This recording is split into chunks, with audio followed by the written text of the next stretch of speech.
Neste salmo extraordinário, Davi explora a dinâmica de seu relacionamento com Deus e reflete sobre as implicações da onisciência, onipresença e onipotência de Deus.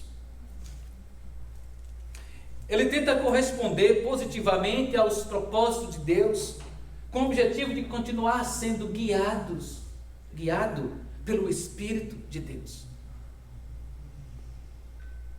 a fim de que Deus continue guiando pelo caminho eterno.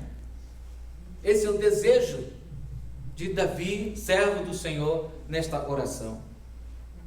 Quando pedimos a Deus para nos sondar, quando compartilhamos com Ele sobre nossas ansiedades e até necessidades, estamos permitindo que o Espírito Santo de Deus traga à tona qualquer área ou aspecto de nossas vidas que esteja impedindo o nosso crescimento espiritual.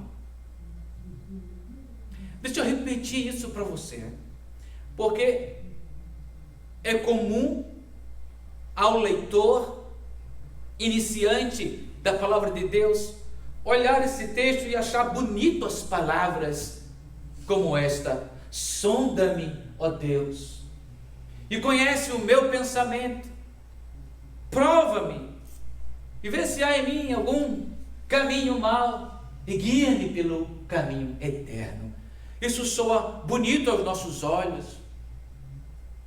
É muito interessante quando apenas achamos a palavra de Deus bonita, linda. Sabemos que ela é, mas ela também nos traz muita responsabilidade, especialmente quando nós pedimos a Deus alguma coisa, particularmente quando um pedido é como este: sonda-me, ó Deus.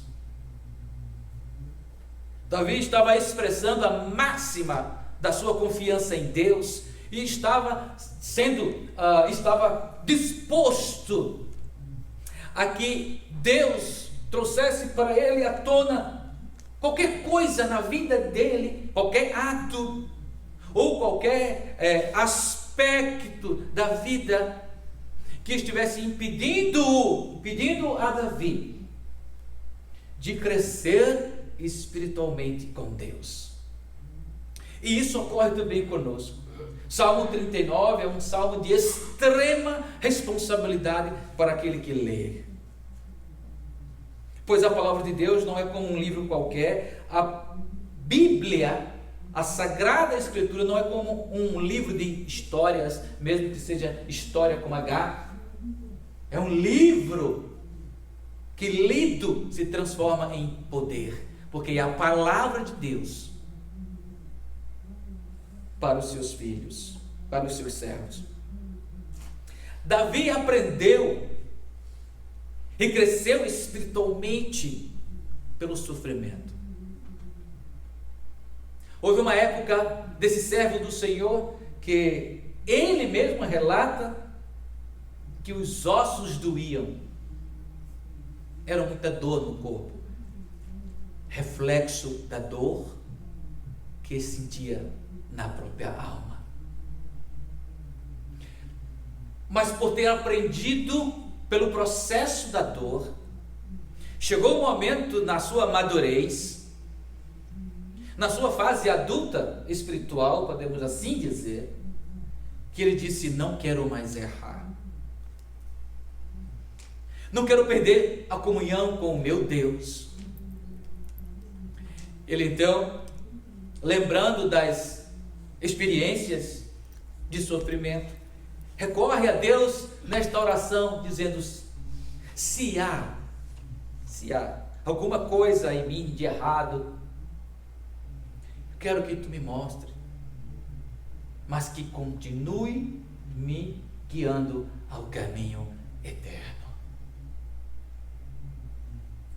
Nós vamos compreender aqui, lendo esse texto, algo muito importante, e por isso o título da nossa mensagem nesta noite é este: não se engane.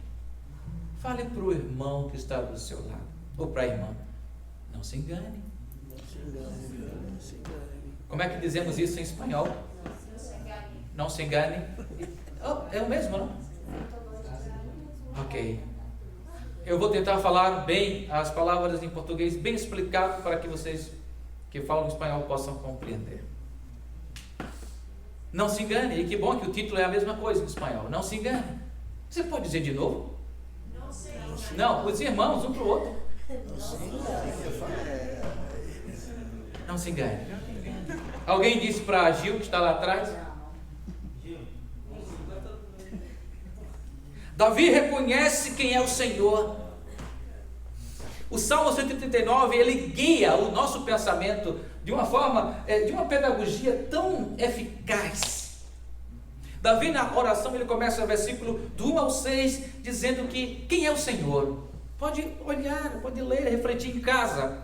Do 1 ao 6, ele fala quem é o Senhor. E numa síntese, podemos dizer que ele diz que o Senhor é onisciente. Você percebe quando ele diz que a palavra não chegou na língua e Deus já sabe? É porque Deus é onisciente, Ele conhece, Ele sabe todas as coisas. Versículos do 7 ao 12. O Senhor é onipresente em todo lugar. Davi vai dizer assim: para onde eu fugirei do teu espírito? Tu estás em todas partes. Se eu subo às mais altas alturas ou se desço na profundeza dos mares, tu ali estarás. Tu estás em todo lugar. Deus é onipresente.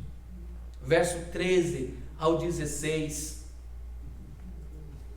Davi fala exatamente sobre o poder de Deus. Deus é onipotente.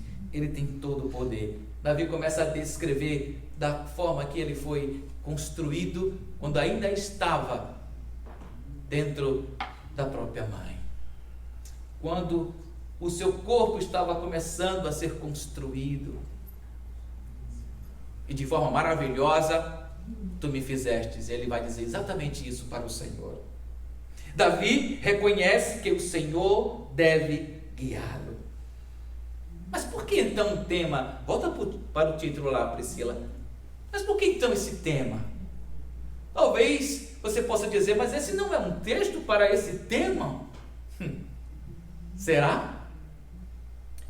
Vamos aplicar estes conceitos que nós falamos aqui. E toda vez que eu falo aplicar, significa na prática. Que vamos extrair para pôr em prática. Em algum momento da sua vida, você já pensou assim: posso fazer o que eu quiser. Já atingi minha maioridade. E, aliás, se há uma coisa que os adolescentes com 16 anos, 17 anos, não deixam de fazer, eu espero ficar de maior. Porque aí eu vou poder fazer muita coisa que eu não posso agora. Acontece que esses planos, esses projetos, essas ideias têm consequências. Eu sei que em algum momento da sua vida você falou assim: eu sei que o que é melhor para mim. Eu sou responsável pelos meus atos.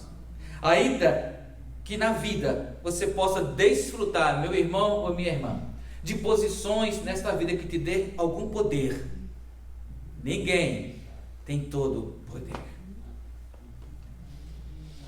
Interessante que parece que alguns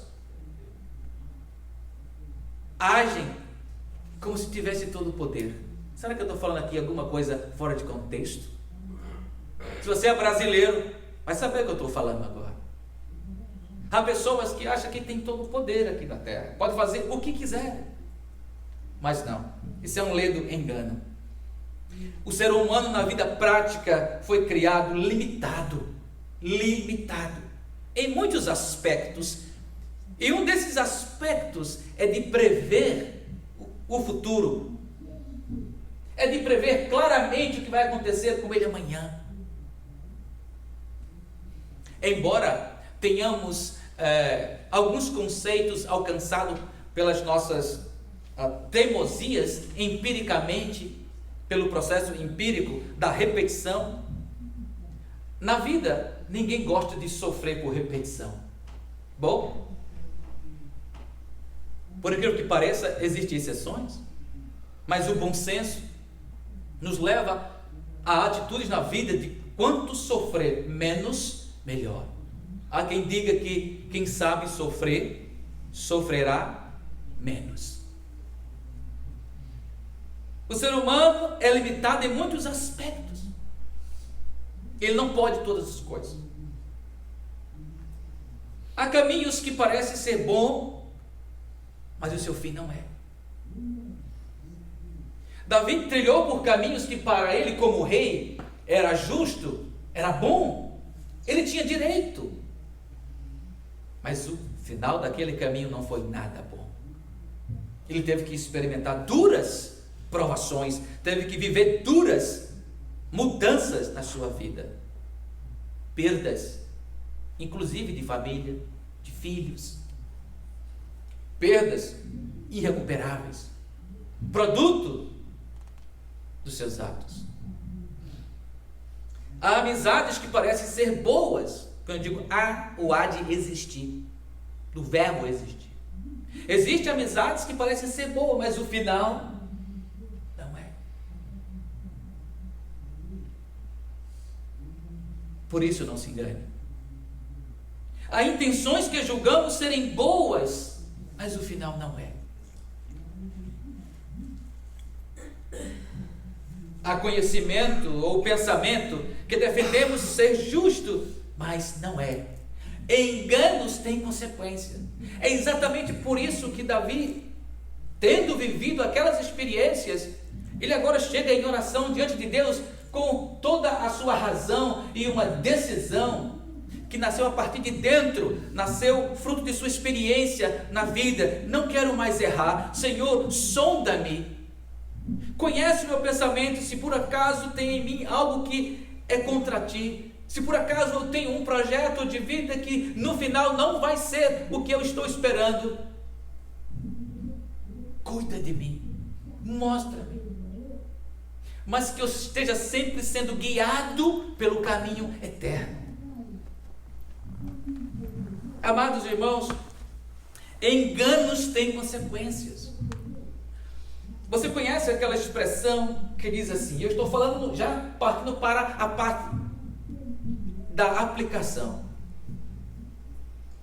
da parte pragmática do que nós acabamos de ler. Você conhece aquela expressão justificativa que diz assim, me enganei. Você já viveu essa expressão algum dia? Você investiu em algum projeto, você acreditou em alguém, você achou que entendeu corretamente aquela situação, você leu a palavra de Deus e achou que entendeu da maneira correta, você ouviu alguém interpretar e também assumiu aquilo como sendo a interpretação correta, e durante o caminho da sua vida, o caminhar da sua vida, você viveu momentos em que você cai em si e diz, me enganei. A máxima, venha seguir a Jesus, sua vida vai mudar, você não será mais o mesmo, você será rico, olha, seus problemas acabaram. Oi, misericórdia. E você acreditou nisso, e você começou a viver, e começou a enfrentar dificuldades, e você, não entendi, me enganei. Só que quando nós nos enganamos, a vida não parou aí. Teremos que enfrentar, Douglas, as consequências de nossos enganos. Essa frase, esse estilo, essa reação ensinada pela parte da sociedade que diz assim, você se enganou, não tem importância, segue em frente, isso é utópico, porque isso não existe. Quando nos enganamos, teremos que assumir as consequências do nosso engano. Você conhece aquela expressão, me enganei? Pois isso tem consequências. Para contrapor esta realidade, eu quero trazer apenas 2 textos bíblicos, 2 de muitos, centenas, que nos vai ajudar a tomar a mesma posição de Davi. Primeiro, 1 Coríntios capítulo 15, verso 33. O apóstolo Paulo escrevendo à igreja de Corinto. No momento em que a igreja estava sendo organizada, os primeiros anos da vida da igreja, o apóstolo Paulo diz assim: não se deixe enganar, as más companhias corrompem os bons costumes. Mas aí você achou que pode todas as coisas, achou que é maduro demais. Na verdade, você já pensou, se eu tiver alguma coisa em contra, algum prejuízo, eu tenho a quem recorrer. Eu oro ao Senhor e clamo por justiça. O apóstolo Paulo está escrevendo àquela igreja de Corinto, que deu muito trabalho, e os irmãos naquele momento estavam discutindo até mesmo por questões teológicas muito bem vivenciadas, como a ressurreição de Cristo. E Paulo exige dos irmãos que tenham um bom senso. Ele diz assim: voltem a ter o bom senso. Quando você lê a carta, esse texto, você vai encontrar esta expressão do apóstolo. Ele diz para os irmãos: voltem a ter o bom senso. Vocês estão perdendo o bom senso. Vocês estão caindo no senso comum de provocar discórdia, a começar daquilo que nós defendemos como doutrina cristã, inegociável. Mas ele começa com uma expressão: não se deixe enganar. Sabe, queridos, ser enganado é fácil quando a pessoa não tem a palavra de Deus amadurecida no coração. Na mente, ela pode ser uma Maria vai com as outras. E hoje, pasmem vocês, a maior necessidade dos alunos do centro acadêmico, dos alunos que estão já terminando o 2º grau, como nós conhecemos no nosso país, no sistema educacional, ou aqui nos Estados Unidos, que estão terminando a high school, estão prontos para entrar numa universidade. Quase a totalidade desses alunos não sabe interpretar texto. São terríveis. Ler uma coisa e não sabe interpretar o que lê. A palavra de Deus é um texto que nós precisamos saber interpretar, não só sobre as regras gramaticais do idioma que você assim aprendeu a falar, mas acima de tudo com a instrumentalidade do Espírito de Deus, com a atuação do Espírito de Deus. Só assim podemos interpretar a palavra de Deus. E creia, meu irmão, minha irmã, cada palavra de Deus, cada texto, cada versículo tem apenas uma interpretação.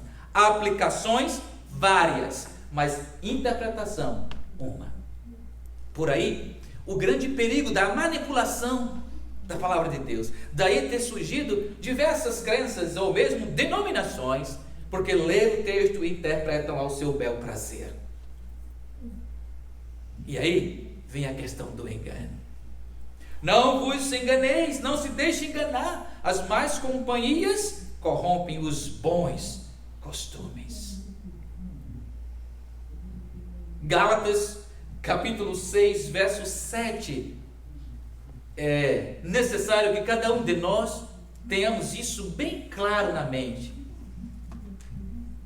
Gálatas 6, 7. Já pedi a uma classe de jovens para interpretar esse texto.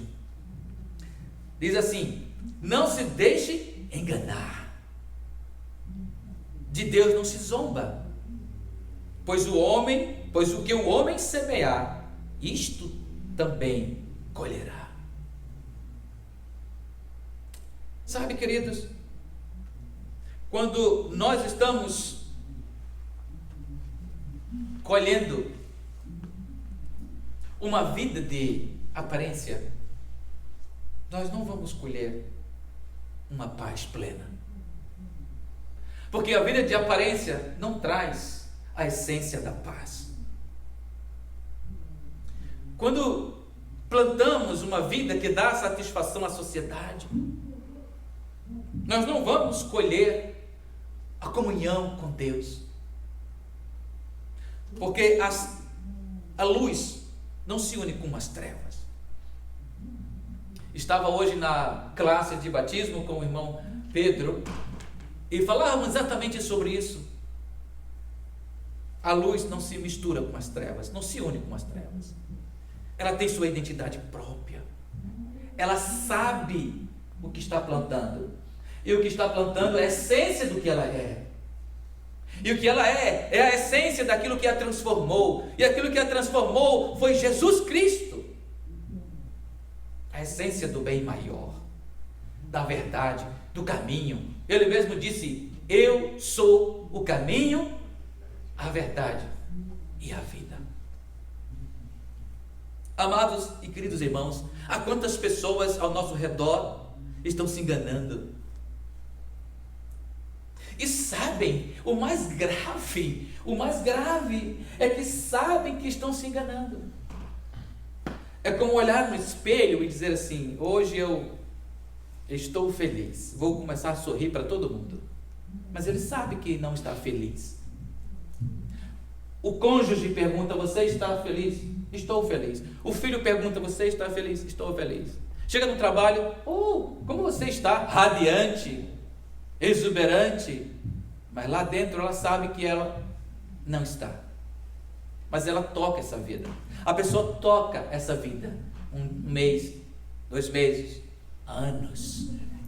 E um dia, quando chega diante de Deus, através de uma reunião como essa, Deus fala ao coração dessa pessoa dizendo: não se engane. Porque de Deus não se zomba. Como eu estaria zombando de Deus? Quando você planta, por exemplo, sementes de maçã, você não vai colher abacate. Vai? Eu estou passando mais uma vez por essa experiência maravilhosa de plantar árvore a partir da semente. É uma experiência maravilhosa. Toda manhã ir lá regar, é sério, regar as sementes. E elas ficam olhando assim pela janela. Mamãe vem logo. Mamãe vem logo, papai agora só quer viver no jardim. É exatamente isso.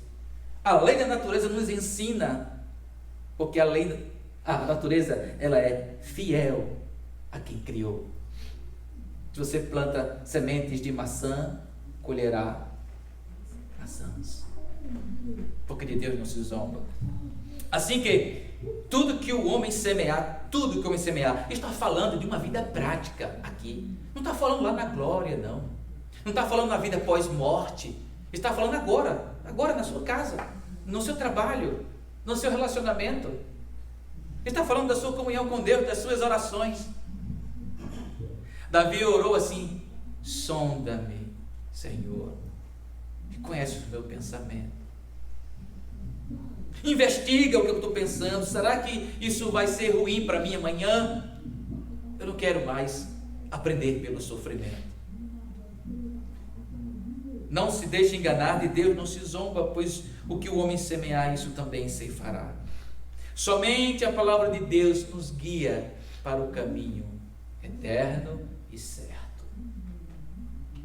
Somente Deus deve ter a permissão de nos provar. Eu quero que você observe os 2 últimos versículos, 23 e 24 do Salmo 139, quando Davi dá a permissão a Deus desta maneira: sonda-me, ó Deus, e conhece o meu coração. E agora vem uma expressão que muito me chamou a atenção: prova-me e conhece as minhas inquietações. Interessante que não está escrito assim na oração de Davi. Sonda-me, ó Deus, e conhece o meu coração, abençoa-me e conhece as minhas inquietações. É fácil pedir a Deus para nos abençoar, mas é sério e difícil pedir a Deus para nos provar. Uau! Você já pediu a Deus para te provar? É um pedido um pouco, né, fora do normal. Quem é que quer passar por provação? Não vou pedir para ninguém levantar a mão, mas essa é a verdade. Davi disse assim: prova-me, Senhor, prova-me e conhece as minhas inquietações. Verso 24 diz: vê se há em minha conduta algo que te ofende e dirige-me pelo caminho eterno. Quando nós olhamos para textos como esse de Salmo, deve estar como um refrão na porta de nossa casa, que nos lembra toda vez que saímos de casa e voltamos, esta frase: não se deixe enganar, ou simplesmente não se engane. Não se engane. Aliás, eu ouço de pastores do nosso relacionamento, eu ouço de líderes, de pessoas influentes na sociedade, que dizem que as pessoas da nossa geração, o povo em geral, não quer ouvir a verdade dos púlpitos das igrejas,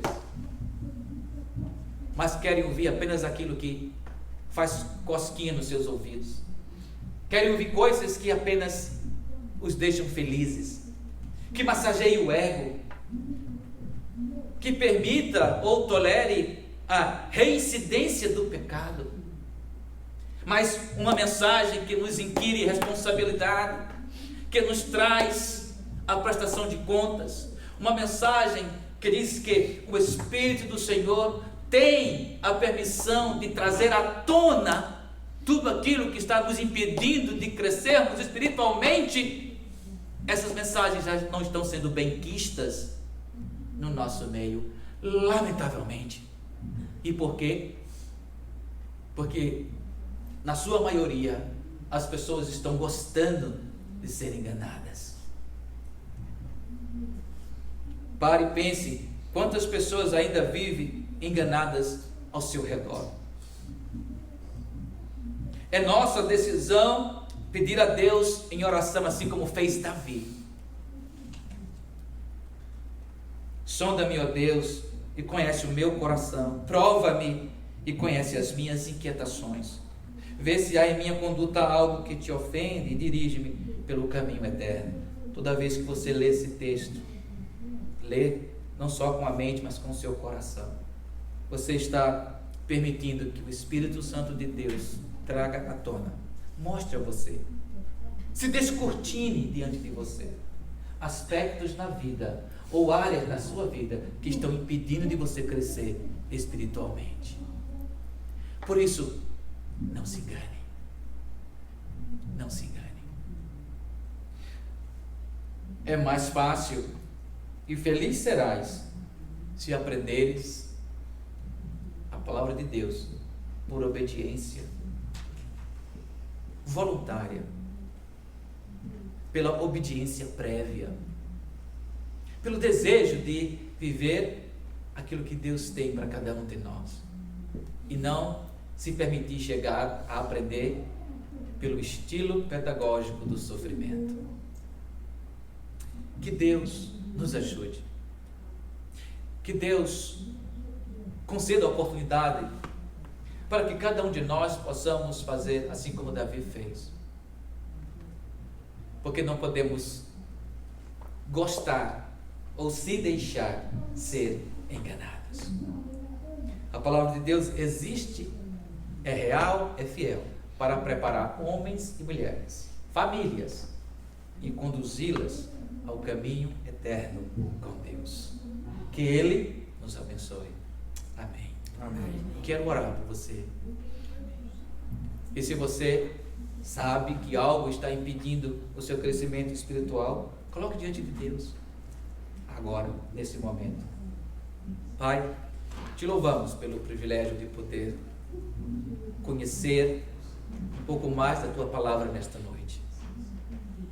Assim como Davi orou e foi recuperado, assim como Davi orou tão honestamente e foi alcançado por ti, Senhor, e conhecido e reconhecido como o homem segundo o coração de Deus. Queremos te buscar com inteireza de coração, com sinceridade, e todo o nosso pensamento e conhecimento, toda a nossa alma, dizer: Pai, nos ajuda em nossas fraquezas, perdoa nossos pecados, Senhor, e mostra-nos se há alguma coisa que tem impedido o crescimento, a comunhão espiritual contigo, Pai.